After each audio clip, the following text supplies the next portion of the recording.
So to my mind, when I say feminism, the basic working definition is a recognition that there are structural inequalities based on gender and based on patriarchy.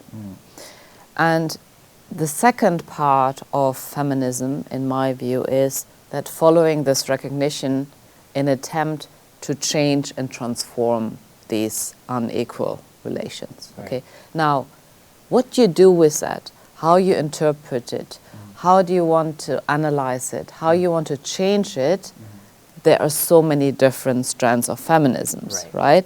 So you could have like the very widespread form of feminism is a liberal rights-based feminism. Sort of the idea that if you just have the right laws, if you just have enough women in certain power positions, that addresses the problem. Of course. But of course, history and different empirical contexts have shown that liberal rights-based feminism does not address the structural inequalities in terms of who has access to rights.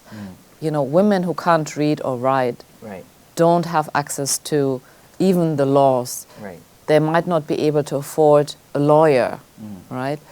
So it's not just enough to have legal reform, legal changes, and it's not just enough to, we say, add women and stir. You know, add women to the mix, stir it, but it's still the same mix, you know? The feminism that I personally adhere to is a feminism that tries to change power structures. I don't want to be, it's not my ambition to be just like men. I mean, and this is of course a stereotypical way, but unfortunately, what happens in reality, of course, is that a very easy, simplistic way of empowerment and equality sort of just put women in power positions. It's sort of like have nominal representation without any form of structural changes. Exactly, exactly, yes. But in the Middle East, I would say the main forms of feminisms that exist are a liberal rights-based feminism, Marxist feminism, because there is a strong tradition of socialist and Marxist political thought in the region, and emerging out of that, you also have feminist groups. I mean, first and foremost, I'm thinking in Yemen, but also in Palestine, in Turkey, in Egypt, in many countries, also in Iraq, actually.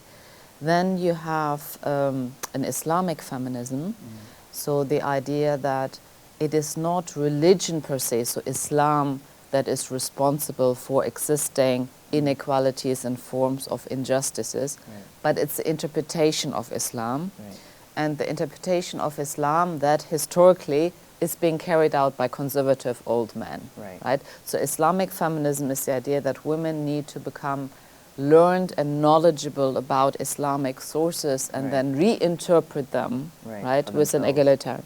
So there's that. You also have post-colonial feminism, sort of the idea that the impact of colonialism on the region, and but also recognizing, it's not just about recognizing the impact of colonialism, but also the role that national elitist political powers have played, right? Because we know that historically it's not just colonial powers that have messed up countries, but also local elites have been colluding and contributing to that, right?